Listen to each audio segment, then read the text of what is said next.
ಬೆಳಗಾವಿಯಲ್ಲಿ ಕಂಡಕ್ಟರ್ ಮೇಲೆ ಫೋಕ್ಸೋ ಕೇಸ್ ವಿಚಾರ ಇವತ್ತು ಸಿಎಂ ಭೇಟಿ ಮಾಡಲಿರುವ ಸಚಿವ ರಾಮಲಿಂಗಾರೆಡ್ಡಿ ಬೆಳಗ್ಗೆ 10:30ಕ್ಕೆ ಭೇಟಿಯನ್ನ ಮಾಡಲಿದ್ದಾರೆ ಸಾರಿಗೆ ಸಚಿವರು. ಸಿಎಂ ಸರ್ಕಾರಿ ನಿವಾಸ ಕಾವೇರಿಯಲ್ಲಿ ಭೇಟಿಯಾಗಿ ಚರ್ಚೆಯನ್ನ ಮಾಡಲಾಗುತ್ತೆ. ಕರ್ನಾಟಕ ಬಸ್ ಹಾಗೂ ಸಿಬ್ಬಂದಿ ಮೇಲೆ ಶಿವಸೇನೆ ದಾಳಿಯ ವಿಚಾರ, ಮರಾಠಿಗರ ಪುಂಡಾಟಿಕೆ ಕುರಿತು ಸಿಎಂ ಮಾಹಿತಿಯನ್ನ ಪಡ್ಕೊಳ್ಳಲಿದ್ದಾರೆ. ಸಿಎಂಗೆ ಮಾಹಿತಿಯನ್ನ ನೀಡಲಿದ್ದಾರೆ ಸಚಿವರು. ಸೂಕ್ತ ಕ್ರಮಕ್ಕೆ ಮನವಿಯನ್ನ ಮಾಡಲಿದ್ದಾರೆ. ಇದೇ ಸಂದರ್ಭದಲ್ಲಿ ರಾಮಲಿಂಗಾರೆಡ್ಡಿ ಅವರು ನಿನ್ನೆ ಸಾರಿಗೆ ಸಚಿವರು ರಾಮಲಿಂಗಾರೆಡ್ಡಿ ಅವರು ಸ್ಥಳಕ್ಕೆ ಭೇಟಿ ಕೊಟ್ಟಿದ್ರು. ಸಿಬ್ಬಂದಿಯನ್ನ ಮಾತಾಡಿಸಿದ್ರು. ಅವರ ಆರೋಗ್ಯ ಯಾವ ರೀತಿ ಆಗಿದೆ ಅಂತ ವಿಚಾರಿಸಿದ್ರು.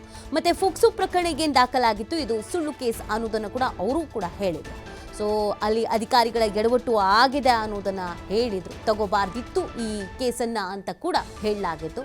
ಸೊ ಈ ವಿಚಾರಕ್ಕೆ ಸಂಬಂಧಪಟ್ಟಂತೆ ಸಿಎಂಗೆ ಇದರ ಬಗ್ಗೆ ಇವತ್ತು ಮಾಹಿತಿಯನ್ನು ನೀಡಲಿದ್ದಾರೆ. ಏನಾಗಿದೆ, ಘಟನೆಗೆ ಕಾರಣ ಏನು, ಸದ್ಯದ ಪರಿಸ್ಥಿತಿ ಏನು, ಇದೆಲ್ಲದರ ಬಗ್ಗೆಯೂ ಕೂಡ ಸಿಎಂಗೆ ಮಾಹಿತಿಯನ್ನು ನೀಡಲಿದ್ದಾರೆ. ಇದಾದ ನಂತರ ಸಿಎಂ ಈ ವಿಚಾರದಲ್ಲಿ ಏನು ನಿರ್ಧಾರ ಕೈಗೊಳ್ತಾರೆ ಅನ್ನೋದು ಕೂಡ ಬಹಳ ಇಂಪಾರ್ಟೆಂಟ್ ಆಗುತ್ತೆ. ಈಗ ಏನು ಫೋಕ್ಸೋ ಪ್ರಕರಣ ದಾಖಲಾಗಿದೆ ಅದನ್ನು ವಾಪಸ್ ತಗೊಳ್ಬೇಕು ಅನ್ನುವಂಥ ಆಗ್ರಹ ಕೂಡ ಹೆಚ್ಚಾಗಿದೆ.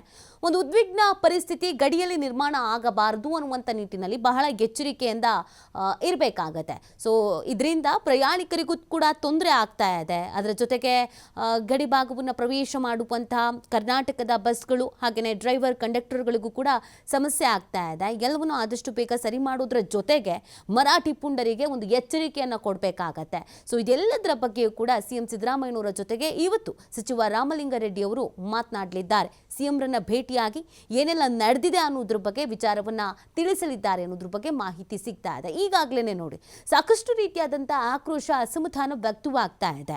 ಇಲ್ಲಿ ಬೇಕು ಅಂತಲೇ ಸುಳ್ಳು ಪ್ರಕರಣವನ್ನು ದಾಖಲಿಸಲಾಗಿದೆ, ಅದು ಫೋಕ್ಸೋ ಪ್ರಕರಣ. ಆ ರೀತಿಯಾಗಿ ಕಾನೂನಿನಲ್ಲಿ ಯಾರು ಕೂಡ ಸುಳ್ಳು ಪ್ರಕರಣಗಳನ್ನು ದಾಖಲಿಸೋ ಹಾಗಿಲ್ಲ. ಕಾನೂನಿನ ದಾರಿ ತಪ್ಪಿಸುವಂಥ ಕೆಲಸವನ್ನು ಮಾಡೋ ಹಾಗಿಲ್ಲ. ಒಂದು ವೇಳೆ ಅದು ಸುಳ್ಳು ಪ್ರಕರಣ ಆಗಿದ್ರೆ ಅವರ ವಿರುದ್ಧ ಸ್ಟ್ರಿಕ್ಟ್ ಆಗಿ ಆ್ಯಕ್ಷನ್ ಅನ್ನು ತೆಗೆದುಕೊಳ್ಬಹುದು. ಅದು ಕೂಡ ಕಾನೂನಿನಲ್ಲಿದೆ. ಸುಮ್ಮನೆ ವರದಕ್ಷಿಣೆ ಕಿರುಕುಳ, ಸುಮ್ಮನೆ ಹರಾಸ್ಮೆಂಟು, ಈ ಫೋಕ್ಸೋ ಪ್ರಕರಣಗಳಾಗಿರ್ಬೋದು, ಕೆಲವು ಕಾನೂನುಗಳನ್ನು ದುರ್ಬಳಕೆ ಮಾಡಿಕೊಳ್ಳುವಂಥದ್ದು ಏನಿದೆ ಅದಕ್ಕೂ ಕೂಡ ಆ್ಯಕ್ಷನ್ಸ್ಗಳನ್ನು ತೆಗೆದುಕೊಳ್ಳಬಹುದು ಅಂತ ಸ್ಪಷ್ಟವಾಗಿ ನಮ್ಮ ಕಾನೂನಿನಲ್ಲೇ ಉಲ್ಲೇಖ ಇದೆ. ಹೀಗಿದ್ರೂ ಕೂಡ ಅಧಿಕಾರಿಗಳು ಎಡವಟ್ಟು ಮಾಡಿದ್ದಾರೆ. ಅವರು ಯಾರು ಒತ್ತಡಕ್ಕೆ ಮಾಡಿದ್ದಾರೋ ಅಥವಾ ಯಾಕೆ ಕೇಸನ್ನು ತೆಗೆದುಕೊಂಡಿದ್ದಾರೋ ಗೊತ್ತಿಲ್ಲ. ಆ ಬಸ್ನಲ್ಲಿ 60 ಜನ ಇದ್ರು ಅನ್ನೋದನ್ನು ಹೇಳ್ತಾ ಇದ್ರು.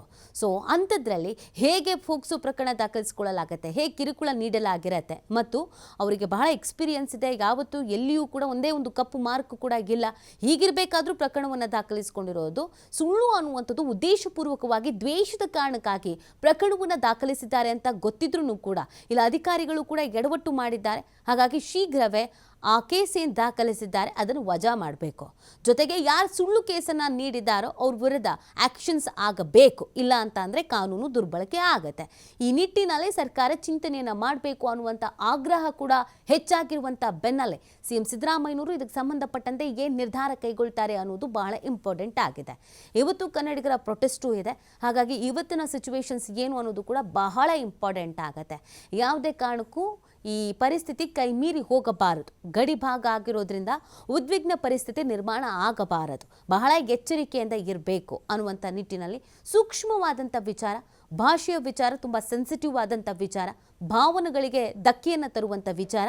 ಹಾಗಾಗಿ ಇದಕ್ಕೆ ಜಿಲ್ಲಾಡಳಿತ ಕೂಡ ಸಿದ್ಧತೆಯನ್ನು ಮಾಡಿಕೊಂಡಿದೆ.